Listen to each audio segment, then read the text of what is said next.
It is just trying to make sure every part of the body gets the nourishment of blood flow. So it's your brain speaking in different tongues.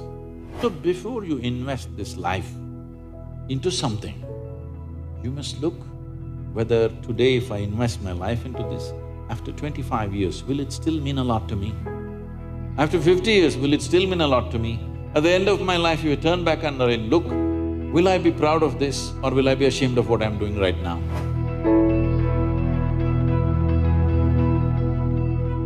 Namaskaram, Sadguruji. The first question that I want to ask is actually related to me.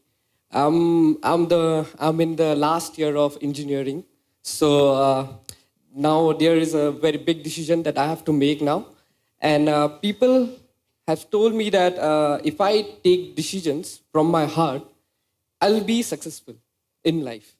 So, but there lies a problem. The problem is that I don't know which thought is coming from my heart and which thought is coming from my brain. So how can I figure out like which thought is from my heart and which is coming from my brain?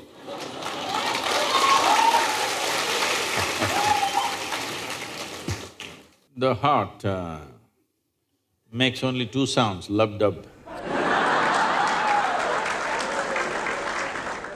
Unless the local girls are disturbing it and it's going a little crazy. Otherwise, it makes only two sounds. Rest of the noise is all coming from your head. This idea that something comes from the heart, something comes from the brain, it's metaphoric, but unfortunately a whole lot of people are taking it literally. There was a time in many parts of the world, particularly in Arabia, the medical science in Arabia believed the blood is pumped from the liver. You might have heard Urdu sayings about Kalija, have you? Because they believed blood is being pumped from the liver, because liver is a far more complicated organ than the heart. Heart is a simple pump. So do not give it any more responsibilities other than continuously pumping the blood and keeping you alive, unless somebody here breaks it. So, about the last year of engineering, I want you to change that language because this happened. Can I tell you a joke? It's okay? Yeah. You're pretty serious about this, that's why I'm asking. This happened. A very celebrated scientist was at a dinner and he was not grandly dressed or anything, he was looking very ordinary. So the lady who was, sitting next to him didn't pay much attention to him, she doesn't know who he is. But after some time, just to be polite, to make some conversation, "May I know what do you do?" He said, "I'm studying science." She said, "Oh, I finished that in my 10th class." So you're not going to, you're not in the last year of engineering, maybe the course, but not the last year of engineering, because for your entire life, if you learn engineering, when you're dying, after 100 years, okay? I'm not preponing it. After 100 years when you're dying, you would still know, if you're a constant learning process, you would still know you know very little about engineering. With that little, many things happen, that's different. So don't be in the last year of engineering. I know the program may be closing, but not the last year of engineering, okay? So, essentially engineering means to have things the way we want. Yes? When we say this building is well engineered, I'm not saying that. If we say this building is well engineered or an automobile is well engineered, what it means is it's functioning the way we want. Yes? Of all the pieces of engineering on this planet, of many pieces of engineering. A tree is a fantastic engineering, even a mountain is fantastic engineering because it stood there for 1,000,000 years. That means it must be good engineering, isn't it? Yes? Something that stands there for 1,000,000 years must be well engineered. Of all this, the most sophisticated piece of engineering is human mechanism, isn't it so? Hello? Most sophisticated of all the pieces of engineering. Now, because it's a sophisticated piece of engineering, it needs a certain level of attention, otherwise you don't figure it. Now that we gave you such a highly, high-tech piece of engineering, I'm asking you, did you read the user's manual? I think there is no user manual for now. How can they make such a fantastic piece of engineering without a user's manual? Maybe it doesn't come with a booklet attached to your neck when you were born. But indications must be there, isn't it, how to use it? Huh? Is it true somebody who's an athlete or a gymnast or someone else like that learns to use their body than a whole lot of other people? Yes? Obviously, at least one aspect of the physical engineering of the body, they seem to have read the user's manual about the physical aspects. Is it true certain people are able to use their mind better than others? Maybe they read another part of the user's manual. So, now with this heart manual and the brain manual, see, the problem is most people are prejudiced against the brain. This is a question that always comes to me, Sadhguru, I want to meditate but thoughts are coming.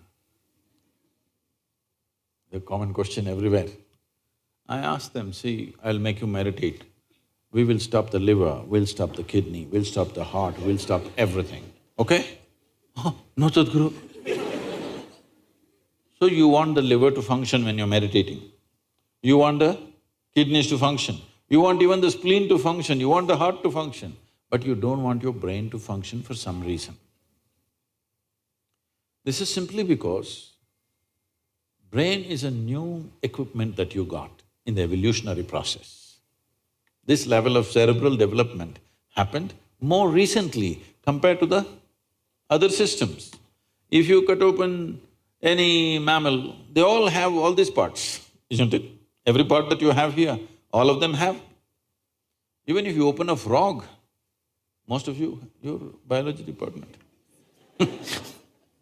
Even if you open a frog, almost everything that you have, he also has, isn't it?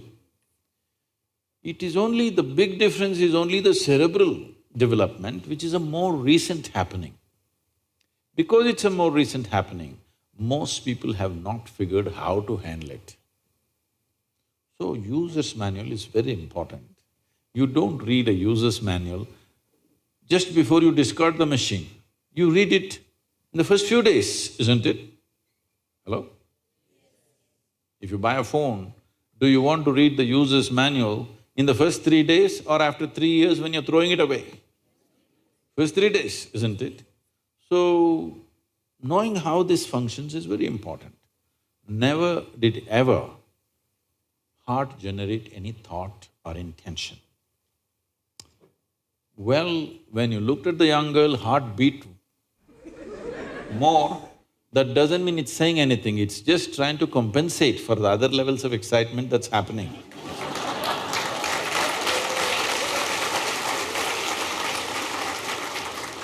The heart is not trying to say anything, it is only compensating, you need more blood, so it's pumping little harder. That'll happen even if you run up the staircase. Yes? What happens to you little panting when you fall in love also happens physiologically when you run up a staircase, yes or no? Fear also does that to a whole lot of people. So, heart is not trying to say anything, it is just trying to make sure every part of the body gets the nourishment of blood flow. So it's your brain speaking in different tongues.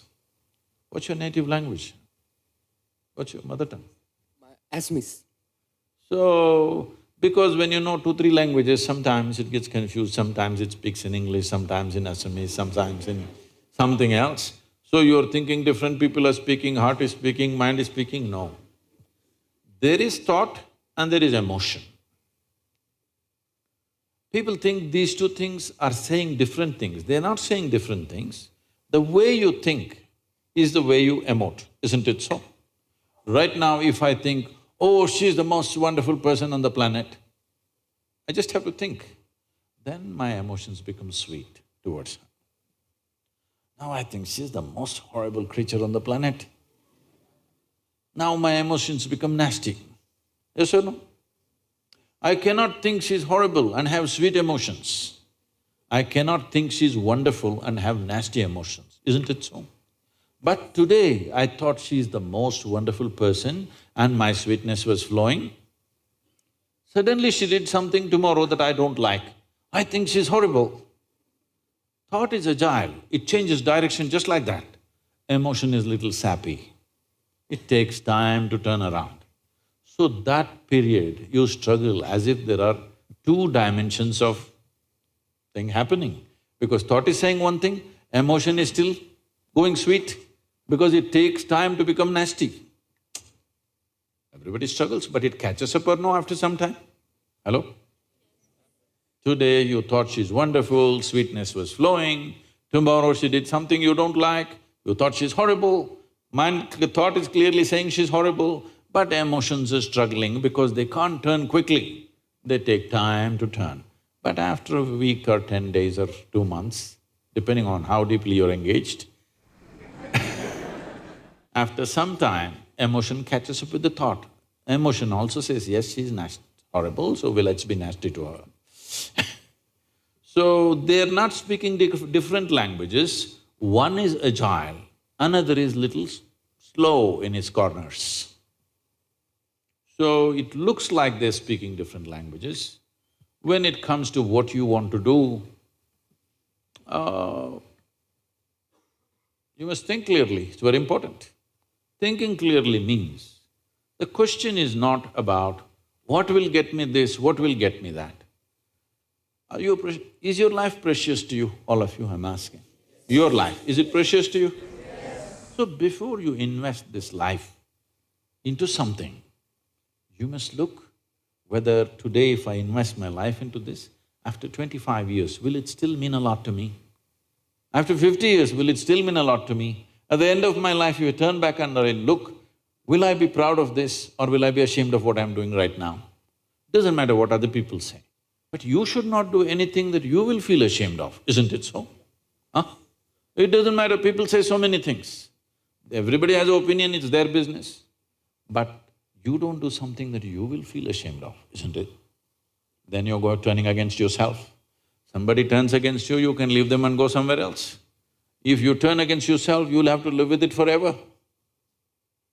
So, this is all you have to look at it. Something will get you money, something will get you comfort, that's not the point. What you choose to do, will it give you a life? When I say give you a life, are you just trying to make a living or are you trying to make a life out of this? It's important. Making a living is not an issue. A worm, an insect, a bird, an animal, all of them are making their life, making a living, isn't it so? They're even making a life out of it, but definitely they're making a living. So making a living with such a big brain is not an issue. Earning your food is not an issue, making a living is not an issue. Only problem is you want to live like somebody else, that's an endless problem. I want to live is not a problem. I want to live like you, this is a problem. So, it is important, if you consider your life as a precious life, you must make sure you make a wonderful life out of this. Whatever opens up in that direction, that is the thing you should do. But when you're under the pressure of peers, somebody is saying, I'm going to America, somebody says, I'm going to the government job, somebody says, I'm doing this. So one thing that all of you should do before you make big decisions in your life is withdraw from these pressures of peers, professors, parents, everybody. Just spend 3 days to 1 week by yourself. Look at it, what is it that you really want to do? Not under pressure from other people. What does this life want to do? Do that. It doesn't matter what other people think about it.